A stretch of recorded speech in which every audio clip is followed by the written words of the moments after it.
tardes. Yo quisiera comenzar la intervención rápidamente con una pequeña cita del actual embajador en Argelia, Michel Mujica. Él escribió un texto que no debería estar habitando las bibliotecas, durmiendo el silencio de las bibliotecas, sino habitando justamente lo que llamamos acá el proceso popular constituyente.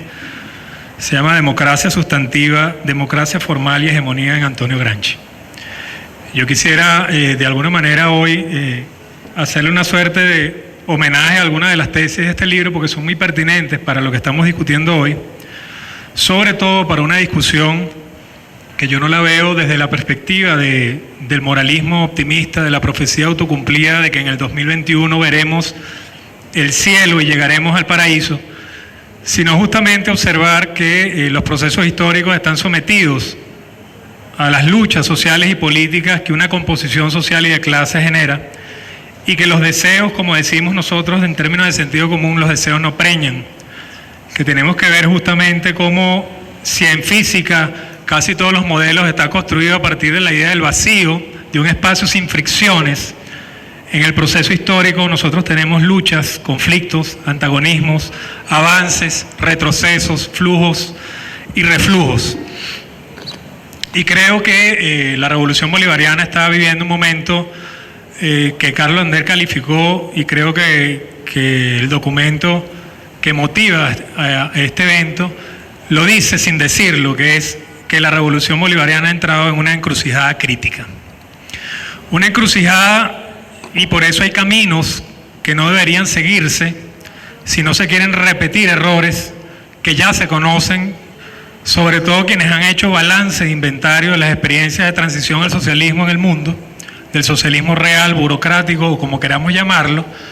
Esa sería la primera inquietud: hasta qué punto en Venezuela se ha metabolizado desde el punto de vista de la estructura política e intelectual el balance de inventario de las experiencias de transición al socialismo real.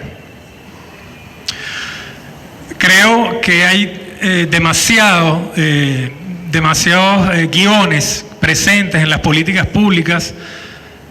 En Venezuela se ha realizado, por ejemplo, nosotros hemos logrado que la agenda alternativa bolivariana cumpliera todos sus objetivos, pero si analizamos los planes posteriores y sobre todo esto que llamamos el plan socialista, el primer plan socialista, la pregunta que nos debemos hacer es hasta qué punto el proceso nacional popular revolucionario tiene la capacidad efectiva de lograr concretar las ambiciones y aspiraciones que ahí están contenidas. ¿En qué condiciones políticas, en qué condiciones institucionales, con cuáles fuerzas motrices, dirigentes y de apoyo, en qué contexto internacional, en qué contexto económico, para no vivir de alguna manera una invariancia o algo que ha sucedido constantemente en la experiencia de transición al socialismo, que es el tema de la fortaleza asediada? Es decir, la revolución venezolana va a justificar permanentemente un debate marcado por una transición al socialismo en el contexto de ser una fortaleza revolucionaria asediada. Rusia, China, Cuba. El tema de cuáles son las condiciones geopolíticas que hacen posible la transición al socialismo en democracia. Tenemos un caso específico, el caso chileno, una revolución pacífica, democrática, legal, constitucional, que no contaba justamente con una de las fortalezas con la que suponemos todos que contamos,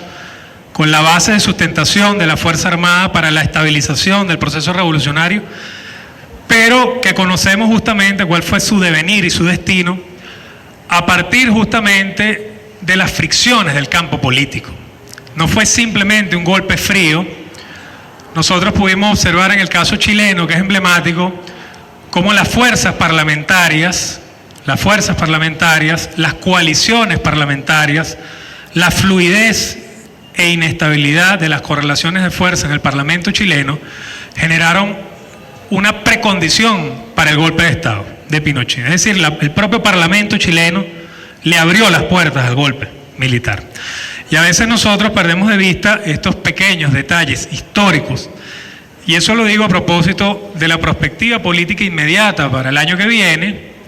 A veces nosotros pensamos que lo que se está discutiendo en la coyuntura y en la situación presente, la ley electoral, las elecciones de este año, las elecciones que vienen, se movilizan como si